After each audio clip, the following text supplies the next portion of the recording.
super contente de vous retrouver aujourd'hui dans un nouveau décor. J'ai enfin mon petit coin make-up où je vais filmer des vidéos, donc ça ce sera mon nouveau fond, donc ça va varier un petit peu d'angle parce que je cherche où est-ce que la lumière est la meilleure. Bref, je vous retrouve aujourd'hui dans mon nouvel espace pour vous parler de mes tops et flops du moment. Alors c'est bientôt la fin du mois et j'allais faire mes favoris quand je me suis dit soudain j'ai eu des déceptions et j'avais envie de vous les présenter aussi parce que il n'y a pas de raison que je vous parle uniquement de mes bests, on va dire de mes coups de cœur. Je pense que ça peut aussi être utile de vous parler de mes flops pour éviter que vous achetiez des choses inutilement. Heureusement il y a beaucoup plus de tops quand même que de flops, donc c'est aussi une vidéo favori et j'espère que ça vous plaira. On va commencer tout de suite par les cheveux, c'est ma grosse problématique. Maintenant vous avez peut-être l'habitude, je pense, si vous me suivez depuis un moment. Donc j'ai coupé mes cheveux qui étaient bien en dessous de la poitrine. Je les ai coupés au carré il y a plusieurs mois, ils ont commencé à pousser et j'avais envie de changement, je les ai éclaircis, je vous en ai parlé dans ma vidéo Short Hairstyle. Et je les ai éclaircis par un Sunlight chez Jean-Louis David, mais j'ai pas encore la couleur que j'aime, je trouve qu'il y a encore des reflets cuivrés, ce qui m'énerve. Du coup j'ai trouvé un petit soin qui patine, donc c'est le blond californien de Sange, correcteur de blond, et en fait ce qu'il fait c'est qu'il va déjaunir vos reflets, il va rendre les cheveux moins cuivrés, moins jaunes, et au fur et à mesure vous avez des mèches un petit peu plus doré, ce qui rend le balayage ou le sunlight beaucoup plus naturel, je trouve. Donc ça se trouve en grande surface, je l'ai trouvé chez Monoprix et franchement c'est super probant. J'ai essayé pas mal de choses, phyto, etc, des shampoings bleus, et bref, celui-là est mon gros favori. Vous l'utilisez comme un soin conditionneur, comme un après-shampoing, sauf qu'il faut le laisser beaucoup plus longtemps et franchement il est top. Autre découverte ce mois-ci, ça a été sur ma routine visage, donc mes soins, nettoyants, etc. J'ai eu vraiment un gros coup de cœur pour la marque Herborian qui a lancé une toute nouvelle gamme, c'est la gamme Detox qui se présente en 3 steps si vous voulez, 3 étapes clés le matin et le soir pour avoir une peau nickel. Alors moi j'utilisais la Clarisonic et depuis que j'utilise ça, je l'ai complètement oublié ma brosse. J'avais des petits comédons sur le menton, pas de boutons, pas vraiment d'imperfection, mais c'était mon seul souci. Et avec ces produits, comment vous dire que je n'ai plus un seul point noir, ce qui est assez extraordinaire. Si vous voulez, c'est un baume solide au début. Vous le prélevez juste une noisette avec une petite spatule et vous chauffez ça sur votre peau sèche avec le tout maquillage dessus, tac tac. Puis vous humidifiez un peu vos doigts, ça devient un lait au contact de l'eau. Et vous rincez tout. Et pour vous aider à vous rincer correctement, ils ont sorti donc une éponge konjac. Donc moi j'adore les éponges konjac, vous savez, avec des fibres végétales complètement naturelles. C'est solide et tout petit, et dès que vous le mettez sous l'eau, ça gonfle un peu comme un beauty blender. Et vous pouvez ensuite exfolier votre peau de façon très douce et pour parfaire le démaquillage, c'est vraiment super. Et la dernière étape de ce petit rituel détox Herborian, c'est la crème Scrub aux 7 herbes. Donc là c'est un gommage sublimant mais que vous pouvez utiliser au quotidien tellement il est en fait light, il n'est pas abrasif du tout. Et ça c'est vraiment ce que je préfère parce que c'est après cette étape que je remarque que j'ai le teint super net, hyper lissé et plus du tout terne. Donc depuis que j'utilise ça, franchement c'est top. Par contre, cette étape là j'utilise que le soir et le matin en fait je remplace mes 3 étapes par juste ça qui est la crème nettoyante visage pur éclat. En fait ça remplace cette huile, c'est la même chose. Ça démaquille, ça nettoie, etc. Mais pour le matin, je trouve ça plus light et largement suffisant parce qu'on n'est pas maquillé. Donc celui-ci est un peu plus costaud et démaquille beaucoup mieux. Par contre, faut pas le passer sur les yeux, c'est le seul truc à retenir. Alors je sais qu'en plus Herborian a lancé une boutique en propre récemment vers Opéra, il me semble, à Paris. Donc si vous êtes parisienne, allez voir, c'est toujours mieux d'avoir quelques petits conseils. On passe maintenant au make-up. J'ai découvert une marque pas chère du tout qui est la marque Bis Maquillage. Donc moi j'ai craqué pour les rouges à lèvres personnellement, je trouve que les couleurs étaient super attirantes. Donc j'en ai 5 comme ceci avec des couleurs super pop. Et mon chouchou, enfin vraiment mon préféré de tous, si je devais en retenir qu'un, c'est le rouge tendre. Qui est juste magnifique, qu'ils appellent en anglais Girls Next Door.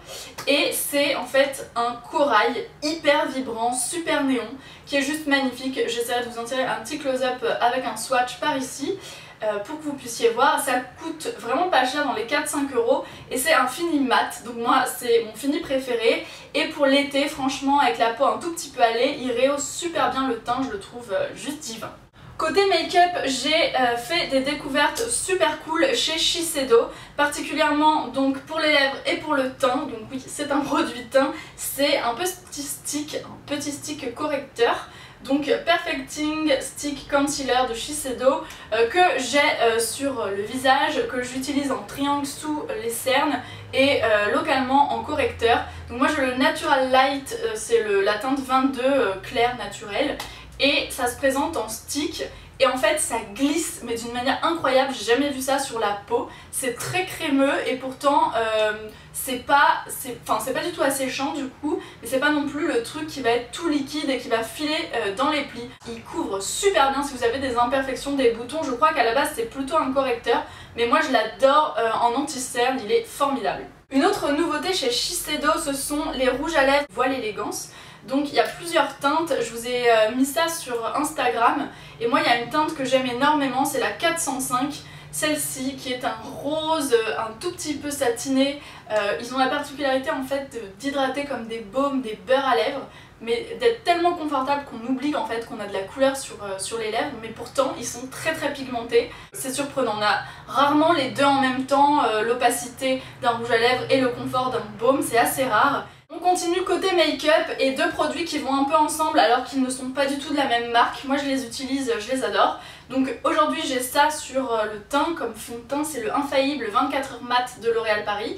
C'est un fond de teint matifiant très longue tenue, moi j'ai la teinte beige éclat 22. Alors moi j'avais essayé l'Infaillible qui n'était pas 24 heures mat, donc celui qu'ils avaient fait l'année dernière pour l'été. Je l'avais trouvé trop cakey, trop couvrant, donc j'avais pas apprécié. Et pourtant je me suis lancée vers la version 24 heures mat parce que tout le monde m'en disait du bien et effectivement le côté poudré est incroyable, ça tient très bien. Je me suis surprise à sortir sans le poudrer plus d'une fois. Il me fait vraiment penser à mon fond de teint préféré qui était à la base le Jouet Cosmetics que j'adore, qui est très matifiant. C'est plutôt une crème teintée mais le résultat est à peu près pareil. Vous n'avez pas cet effet de matière et cet effet de fond de teint que moi personnellement je n'aime pas trop.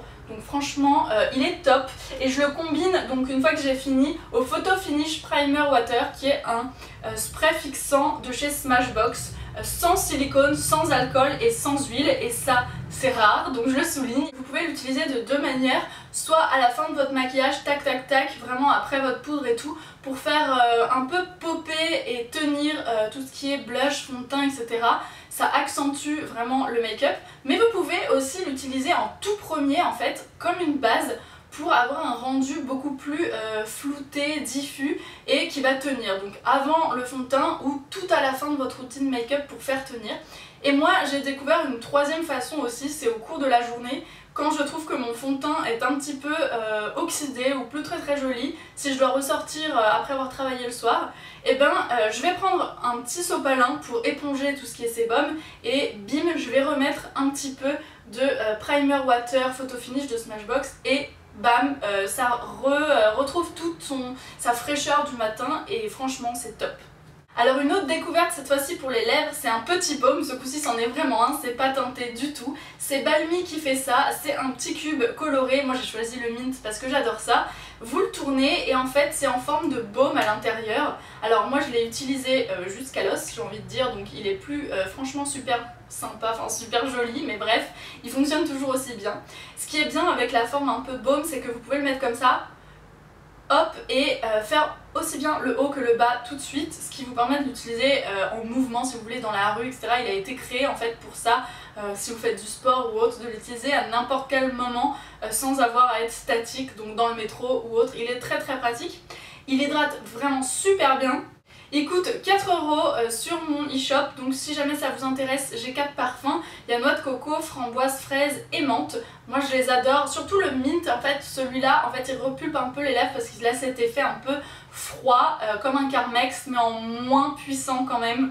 ce qui est un peu moins désagréable et qui picote pas, mais ça repulpe quand même les lèvres. Et moi franchement j'adore avoir ça sur mon bureau, je trouve ça trop chou. Ce mois-ci j'ai particulièrement craqué sur un pinceau, c'est un pinceau contouring et c'est Elsa de la chaîne YouTube Elsa Makeup qui l'a créé, qui l'a conçu, et il est super intelligent dans le sens où, pour moi c'est un smart pinceau dans le sens où vous pouvez l'utiliser pour plein de choses. Alors elle en a créé des tonnes, tout un kit qui est disponible dans une petite pochette comme ça, rose gold de voyage, très pratique avec un large miroir et tout. Mais je me suis dit que comme c'était ma copine, vous alliez vous dire elle est vendue, elle va dire que tout est génial. C'est pour ça que j'en ai sélectionné un que j'adore et au fur et à mesure que je les testerai de plus en plus, je vous en parlerai. J'avais vraiment envie de voir comment il réagissait sur le long terme, tant au niveau du nettoyage qu'au niveau du séchage. Moi je les nettoie avec le Beauty Cleanser solide de Beauty Blender que je vends sur mon site, et en 3 petits tours il devient tout blanc et il sèche très rapidement. Moi celui-ci c'est mon préféré parce que il épouse parfaitement la forme de l'os juste en dessous pour le contouring. Il est vraiment super efficace et en plus il est multifonction parce que parfois je l'utilise pour poudrer la zone de l'anti-cerne qui est parfois un peu galère à poudrer avec un énorme pinceau qui vous prend l'œil aussi alors que vous n'avez pas du tout envie de poudrer votre paupière. Bref, il est très pratique et bien sûr il est juste magnifique. Rose gold ici sur l'avant et puis rose pâle avec la petite mention Elsa Makeup et en plus le petit nœud qui va bien, qui la caractérise totalement. Je voulais en profiter pour lui dire un grand bravo pour ce qu'elle a accompli. En plus, je sais qu'elle est en train de créer des rouges à lèvres. J'ai vu une petite sneak peek sur son vlog et j'ai eu la chance de voir un petit peu plus de couleurs aussi via WhatsApp et je peux vous dire que c'est une dinguerie internationale. Je vais me jeter dessus littéralement tellement les couleurs sont folles. De toute façon, j'ai toujours quasiment les mêmes goûts qu'elle en matière de rouge à lèvres, donc ça devrait le faire.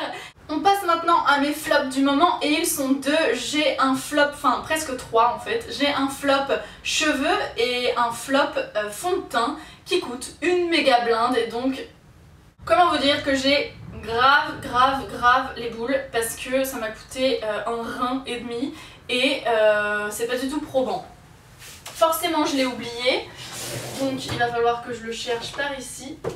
Mon flop intersidéral de ce mois-ci a été le All Day Luminous Weightless Foundation. C'est un fond de teint NARS, oui, qui coûte une blinde dans les 40 et quelques euros il me semble.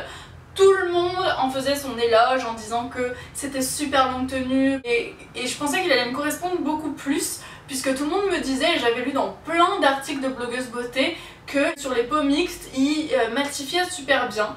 Et justement ce que je lui reproche c'est qu'au début il est très joli, je l'applique avec un Beauty Blender humidifié à l'eau chaude parce qu'apparemment ça diffuse beaucoup mieux. C'était un maquilleur qui m'avait dit ça. Et le résultat est très joli pendant 1 heure, on va dire 2 heures grand max. Et ensuite je remarque que en fait ça s'oxyde et que ça réagit pas très bien et qui devient plus rose. Alors très bizarre parce que j'ai la teinte Deauville qui est une teinte plutôt neutre et plutôt dans les teintes jaunes. Donc moi qui n'ai pas du tout de sous-ton rose, c'est tout ce que je déteste et je fuis ça comme la peste parce que ça me donne le teint gris.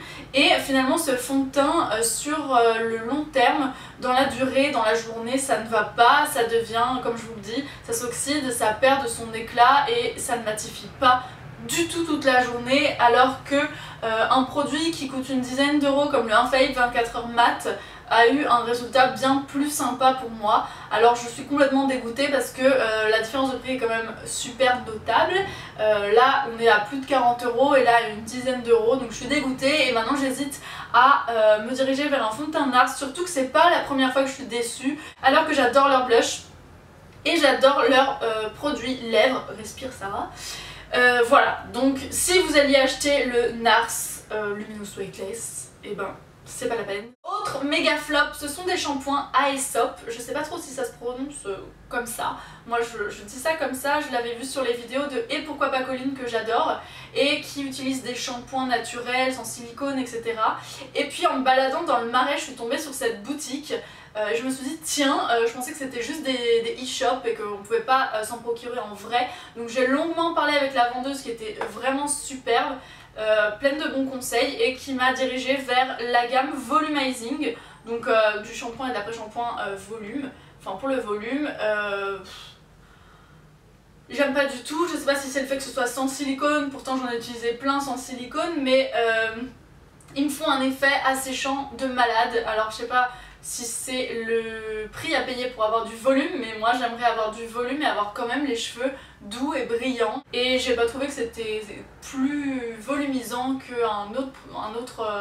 une autre marque. J'ai utilisé des Redken qui étaient plus probants. Alors j'ai payé 40 € voilà, pour ces toutes petites doses parce que je voulais pas au cas où, et j'ai bien fait acheter les grands formats.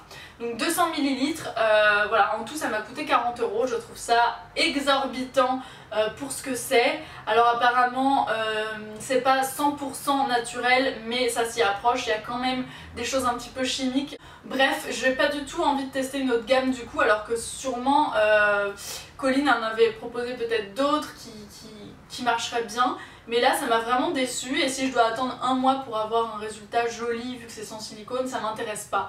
Moi j'ai envie que ce soit joli dès le premier jour. C'est peut-être un peu too much comme désir ou comme objectif, mais pour moi les cosmétiques, voilà, on dépense assez cher pour que ce soit bien et bien tout de suite. Voilà les filles, bah écoutez, c'est tout pour mes top et flops du moment. Dites-moi en commentaire si ce genre de vidéo vous plaît, si vous trouvez que ça change un peu des favoris et que vous trouvez ça utile aussi de vous incorporer des points négatifs comme ça, des produits qui m'ont déçu. Donc j'ai hâte d'avoir vos petits retours sur ça. Ah oui, j'ai une annonce à vous faire, une big news à vous annoncer. En gros, je vais faire un meet-up, un mini meet-up avec L'Oréal Professionnel. Donc L'Oréal Professionnel, c'est les cheveux, hein, majoritairement. Et ils m'ont proposé le soir de la nuit de la coiffure, donc le 3 juin au Palais de Tokyo, donc c'est là tout de suite dans une semaine, mercredi prochain, de faire un meet-up, d'inviter 30 d'entre vous à venir passer la soirée avec moi et à se faire coiffer comme des stars et chouchouter. Donc si vous voulez y participer, me rencontrer autour d'une coupe de champagne ou d'un Coca-Cola ou que sais-je et se faire coiffer ensemble, il suffit d'aller sur Facebook, j'ai mis le flyer, et vous me laissez un petit commentaire en dessous de l'invitation en question, donc de la nuit de la coiffure, et je tirerai au sort 30 filles pour venir avec moi ce soir-là. Donc je suis juste trop contente parce que les meet-up ça date de très longtemps en arrière pour moi. J'en avais fait sur le Champ de Mars et dans les Halles aussi, mais on était 10 ou 15, c'était vraiment la première année de ma chaîne, et du coup je trouvais ça super cool et tout, mais on avait fait du shopping tout ensemble, et puis dépasser les 100 000, je me suis dit ça va pas être aussi facile que ça, on va pas faire du shopping tout ensemble et tout, et du coup je me suis jamais mise à en faire de peur que je ne sache pas organiser correctement ou que vous soyez déçus et qu'on puisse pas se parler de façon individuelle, parce que moi j'ai vraiment envie de passer un moment avec chacune d'entre vous de façon individuelle. Et du coup je me suis jamais attardée sur la question, je vous avoue, et quand ils m'ont proposé ça, du coup vu que c'est encadré par L'Oréal avec un endroit super joli, on sera pas dans la rue en mode à l'arrache, donc je me suis dit que c'était l'occasion, puisque vous allez être vraiment coucounés, on va bien s'occuper de vous, et du coup j'ai trop hâte. J'espère que vous serez nombreuses sur Facebook à me laisser un commentaire pour venir. Et je tirerai au sort les 30 gagnantes entre guillemets vendredi. Et puis voilà, je crois que j'ai tout dit. Je vous fais des gros bisous, j'espère que ce nouveau petit coin vous a plu. Et puis la lumière est en train de baisser, donc je vais arrêter de parler. Et je vous dis à très bientôt pour un Ask Suze très certainement. Et une night routine aussi que je vais très bientôt publier. Je vous fais de gros bisous et je vous dis à très vite pour une prochaine vidéo. Bye.